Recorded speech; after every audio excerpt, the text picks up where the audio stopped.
আজকে আমার জীবনের যে গল্পটা আমি শেয়ার করব তোমাদের সাথে, সেটা আমার খুব ছোটোবেলার গল্প। খুবই ছোট তখন আমি। তখন কত হবে আমার 5 বছর বয়স। আমি অনেক ছোটোবেলা থেকে স্কুলে জয়েন করেছি কমলা গার্লসে, তখন আমার 5 বছর বয়স। এবারে সব কিন্তু মায়ের থেকে শোনা। আমি ছোটোবেলায় যখন হয়তো পড়ে যেতাম, কি কেউ হয়তো মানে ঠেলা মারলো, হোঁচট খেলাম, সঙ্গে সঙ্গে বাচ্চাদের মুখ থেকে কী বেরোয়, হয় কান্না বেরোয়, ও মা এরম একটা বেরোয়। আমি ছোটোবেলা থেকে বলতাম কি হায় আল্লাহ। বিলিভ মি অর নট বন্ধুরা, আমি না হায় আল্লাহ বলতাম। এবারে আমাদের হিন্দু পরিবার, আমার মা এটা খুব সিরিয়াসলি নিয়েছিল। কিন্তু আমার ঠাকুমা যেহেতু মার্ক্সবাদী ছিলেন, উনি পার্টি করতেন রীতিমতো। তো আমার ঠাকুমার, আমাদের প্রচুর ঠাকুর, উনি কী করতেন যে একটা গ্লাস আর একটা থালার মধ্যে, থালায় নকুল দান আর একটা গ্লাস দিত, আর পুজো করতো, জপ আহ্নিক করতো, পুজো করতো, সব করতো, কিন্তু একটা থালা একটা গ্লাস। তা আমার মা এসে জিজ্ঞেস করেছিল যে আর আমার মানে মামা বাড়ি হচ্ছে প্রচণ্ড, মানে বৈষ্ণব মন্ত্রে দীক্ষিত, তো প্রচণ্ড ধার্মিক ছিল। তখন আমার মা জিজ্ঞেস করেছিল যে আপনি কেন একটা থালা একটা গ্লাসে খাবার দেন। তখন আমার ঠাকুমা বলেছিল যে ঠাকুর তো একটাই, তার জন্যে দিই, একজনকে দিলে সবাই খাইব। তো এই ছিল আমার আম্মার কনসেপশন। বাট আমার মা সেটা মানবে কেন? আমার মার মনে বারবার হচ্ছিল যে 5 বছরের বাচ্চা, তার মুখ থেকে আল্লাহ কেন বেরোবে, এটার মা মানতে পারছিল না। আমার ঠাকুমা কিন্তু বারবার বলছিল যে এটাকে ইগনোর করো, বড় হলে ঠিক হয়ে যাবে। কিন্তু আমার মা একেবারেই মানেনি। এবং তখন আমার দিদু, মানে আমার মায়ের মা, আমার দিদু তখন আমাদের মামা বাড়িতে জামশেদদা, মানে সবাই জামশেদদা বলতো, আমিও জামশেদদাই বলতাম। তো একজন মুসলিম ফকির সাহেব ছিলেন, মৌলবী আর কি। আর তোমরা অনেকেই জানবে যে বেহালাটা কিন্তু পুরোপুরি মুসলিম বেস এরিয়া। তো মৌলবী সাহেব ছিলেন জামশেদদা, সবাই তাই বলতো। তো ওই মৌলবী সাহেবকে আমাদের বাড়িতে আনা হলো। উনি আসলেন, উনি আসার পরে আমাদের বাড়ির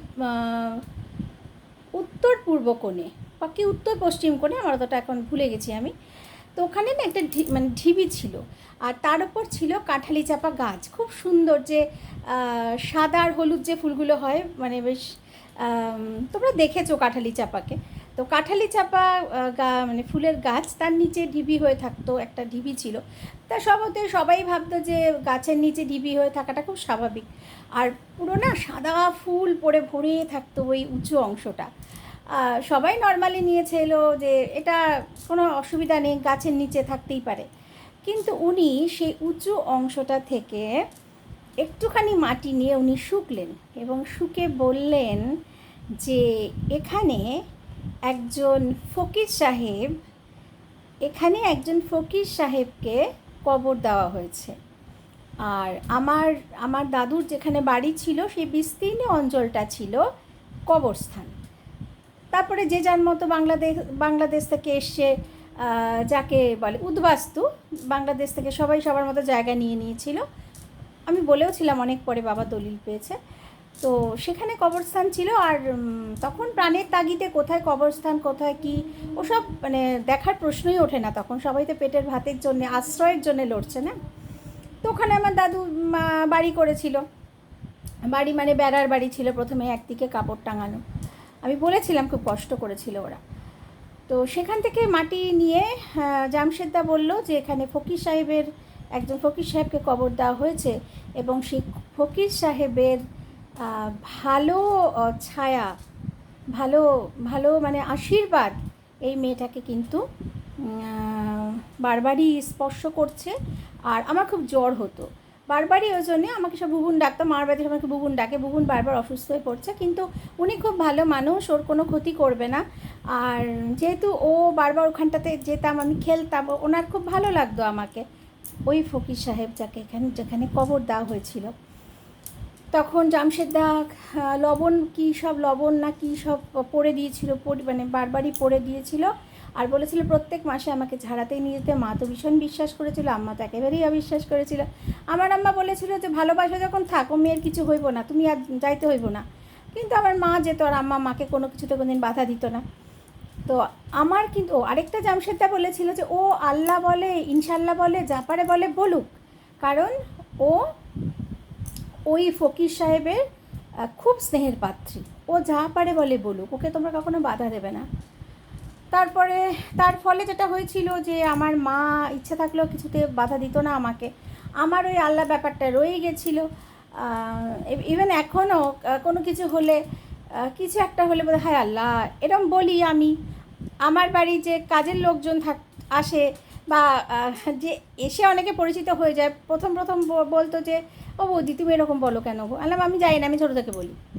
তো এই একটা ব্যাপার কিন্তু আমার জীবনে হয়েছিল। ইনফ্যাক্ট আমি এখনও ওরকমই, মানে হট করে কিছু একটা হলে হায় ভগবান বা কিছু একটা না বলে আমার কিন্তু হায় আল্লাহই বেরোয়, যেটা আমার মা বা আমার ফ্যামিলি কোনো দিন আমাকে বাধা দেয়নি।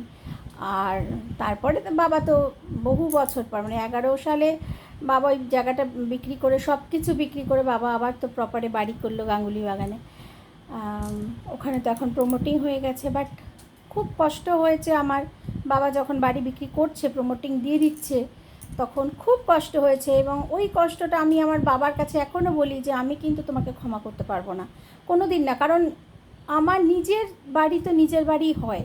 আমি জানি না ওই ফকির সাহেবের নিশ্চয়ই অনেক কষ্ট হয়েছিল যখন আমার ওখান থেকে বিয়ে হয়ে যায়। আমার বিয়ে হয়ে যাওয়ার পরেও আমার বাবা মার খুব একটা স্যুট করেনি ওই জায়গাটা, বিশাল একটা টার্ময়েল হয়েছিল, আমার মা খুব অসুস্থ হয়ে পড়েছিল, অনেক কিছু হয়েছিল। আমি ভূতে বিশ্বাস করি না, একটা সময় আমি ভীষণ ভয় পেতাম, বাট তারপরে ভূতে খুব একটা আমি বিশ্বাস কোনো দিনই করতাম না। কিন্তু ভালো মানুষের একটা অস্তিত্ব আমি অনেক দিনই ফিল করেছি। আর যখন আমি কনসিয়াস হয়ে গেছিলাম যে ওখানে ফকির সাহেবের কবরটা আছে, আমি কিন্তু বারবারই যেতাম, কিছুটা ফুল নিয়ে ওখানে দিতাম। আমার কেন জানি না মনে হতো যে এর নিচে একজন আছে যে আমাকে ভালোবাসে। তার জন্যই বোধহয় এখনও আমার হাজব্যান্ডের কিছুই মনে হয়নি, আমি আল্লাহ বলি আর যা খুশি বলি, এমন একটা মানুষের সাথে সত্যি কথা ঈশ্বর আমাকে বিয়ে দিয়েছে। আমার হাজব্যান্ড কিচ্ছু মনে করেনি, কোনো দিন মনে করেনি, পুজো করলেও কিছু বলে না, পুজো না করলেও কিছু বলে না। আমি যখন বাইবেল পড়ি, প্রার্থনা করি, রামকৃষ্ণের দীক্ষা নিয়েছি, জপান্নি করি, কিছুতেই কোনো কিছু সে বাধা দেয় না। এমনই একটা মানুষ। সব কিছু নির্ধারিত থাকে বন্ধু, সব নির্ধারিত থাকে। তো ওই জন্যে মনে হলো তোমাদের কাছে গল্পটা বলি যে জাত পাত ধর্ম হিন্দু মুসলিম কিছুই নয় গো, আসল হচ্ছে মনুষ্যত্ব, আসল হচ্ছে মানবিকতা, আসল হচ্ছে মানুষের একটা ভালো মন।